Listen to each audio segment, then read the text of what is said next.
Hi everybody, this is Don Hahn, and we're going to go to an amazing place right now, and we're going to tour. And before we get there, before I get too excited, I'm also going to pick up a friend, a Disney legend friend. You heard me right, Disney legend friend. And we're going to tour this place that is absolutely loaded with Disney history, and we're doing it just for you, our friends at Disney Vacation Club, because it's been a long time since we were able to hang out on a Disney Vacation Club cruise and talk and be friends and share a soft serve ice cream cone up by the pool.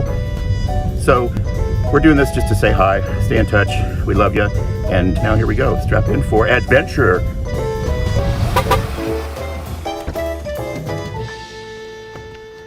Hi Floyd.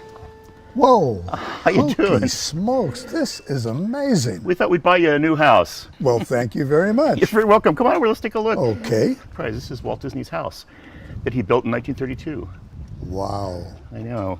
I'd heard about the house, read about it, but to see it in person, this is very, very special.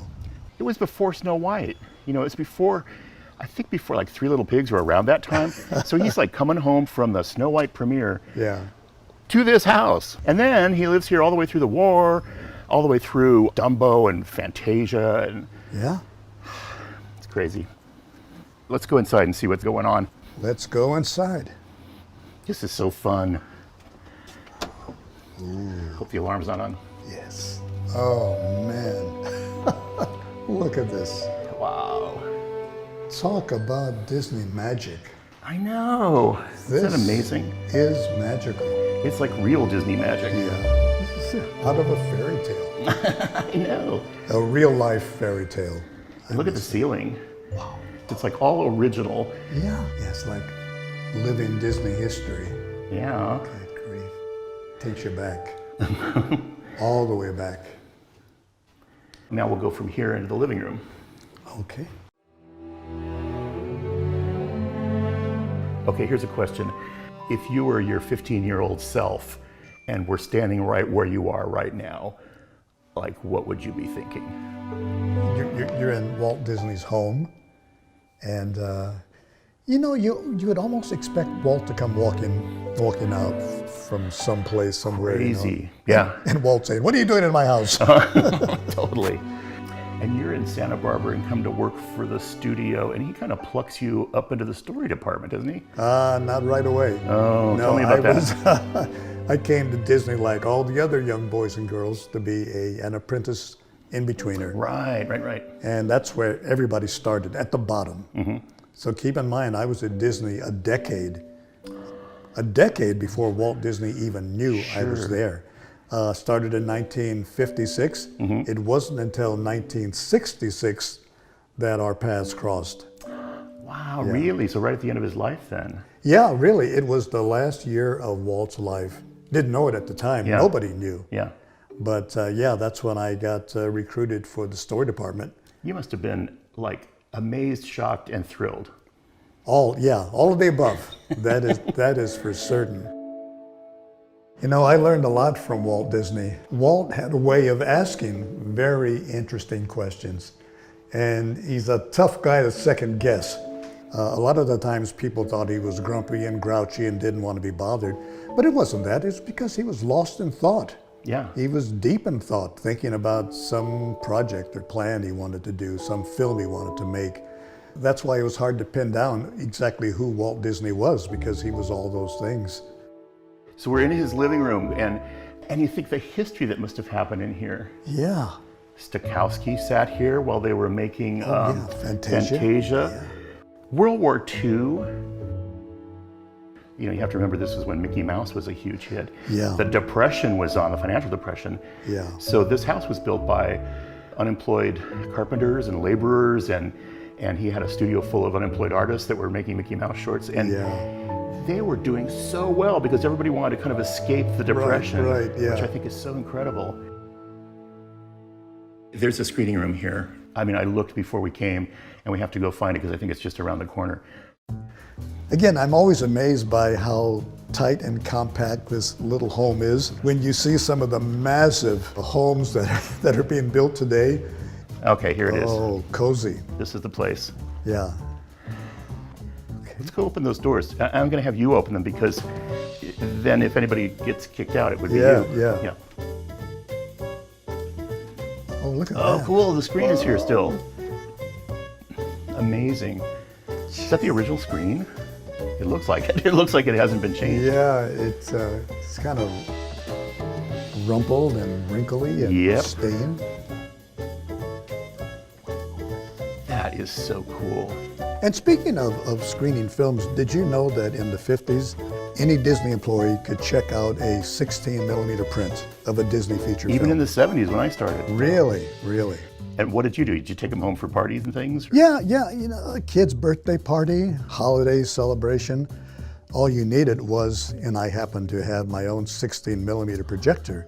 Right. So I don't know why it was so rare in those days, because they were there, they were affordable. Yeah. So I had my own Bell & Howell projector, and I would check out a Disney feature film. And of course, all of my friends would be thrilled. I mean, because keep in mind, we're talking about the days before DVDs, before you could watch a Disney film on television. We're starting to sound like old guys. Yeah, but that's because I am an old guy. No, so I don't think so. I fess up to it. Yeah. Well, I am a Disney codger. Not so much a legend as a codger, but I think I'm would, proud. I would own the legend title too, because I think you're qualified. Oh, there's one thing I want to show you just outside this door.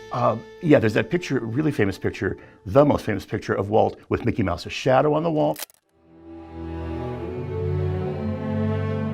That was taken right here in this doorway.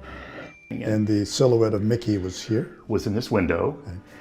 And so if you put your left hand on your hip, yes, and stand right where you're standing, that's exactly where Walt Disney stood during that really famous picture. Eat your heart out, Ryan Coogler. Here's the dining room. Oh, yeah.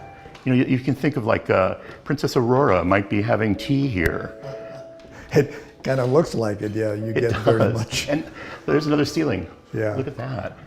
Once again, something out of a European fairy tale. Well, when he was in this house, he went to Europe. He did that big 1935 trip over there where he brought back like hundreds of books and reference for Pinocchio and Snow White and all that stuff. So he was really into Europe. Yeah. When he moved out of this house in 1950, it was post-war. He was done with a strike. He was done with the war. And all of a sudden, he's building this kind of mid-century house in Home of the Hills. So that was a really interesting perspective, I thought. Yeah. That now he's a futurist. Right, right. He made a clean break. What's the deal with that? From his European past. Yeah. And you could see that in the films he was making and the theme park attractions. Yeah. It was all different, and we were headed for a big, you know, bold, beautiful tomorrow. All right, well, I want to go outside because there's a little surprise out there that I've heard about. And I know you knew Diane Disney Miller, and so did I. And she was really a treasure. And this was really her house in a big way because she was born here and lived here until she was, 17 or so. Right. And there's a little special treat outside that I want you to see. So let's go. That was the segue, wasn't it? Good segue. Thank you. So here it is. This is Diane and Sharon's playhouse, and it's still here. So the story behind that is his carpenters came up on Christmas, which was, he was the boss, like you said. Yeah. And he would say, "Go up and build a house for my daughter," and they did. And yes, and Diane said once she woke up on Christmas morning and went inside, and there was a sink inside and a kitchen. And there was a telephone, and the phone rang, and it was Santa Claus. Oh no!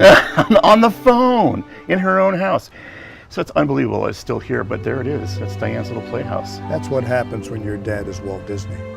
You know, and the other interesting thing I heard is the Disney Vacation Club, actually you can use your points and stay in Diane's playhouse right over there. I'm just kidding. You can't do that anymore. Wouldn't that be fun? Wouldn't it? Yeah. That should be like a Disney Vacation Club premium to stay in Diane's. Spend the weekend in Diane's playhouse. You know, I would bet there would be a line of people to do that. Yeah, talk about tiny house. We'll flash a phone number on the bottom of the screen. There you go. So this was the top of this hill, and how big was this originally? This whole area? Well, it was much larger. Lots were sold off. If this hedge wasn't here, the swimming pool is down that hill, and it's still there with the original pool house. You imagine who took a dip in that pool Yeah, one can only imagine the famous Hollywood celebrities who paid a visit to Walt's home. And, but in a funny way, it was humble, because I remember seeing pictures of him like with the animators and animator party over there, and you just feel like, wow. Disney films have a personal, emotional connection to you. Yeah. Pete Docter said that. Right. And so it's not just a movie, it's not just entertainment, although it is all those things. Yeah. But you have this relationship with the characters, so much so that you want to take them home sometimes, or you want to go ride on their ride or whatever. Yeah. But that emotional connection it's a little bit of what you feel walking through this house. You know, there was a guy here, he put on his pants one leg at a time, he had kids, he had ups and downs, as you've said, walking through this place. But you have an emotional connection to what he believed. Yeah. And especially you having known him, you're just a treasure. Well, keep in mind, that was one of the things Walt Disney taught us about his films, that it was critical to have that emotional connection to the characters. If you didn't connect to the characters, story didn't matter.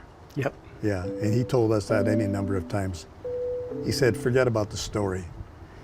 If the audience doesn't love the characters, they won't care about the story.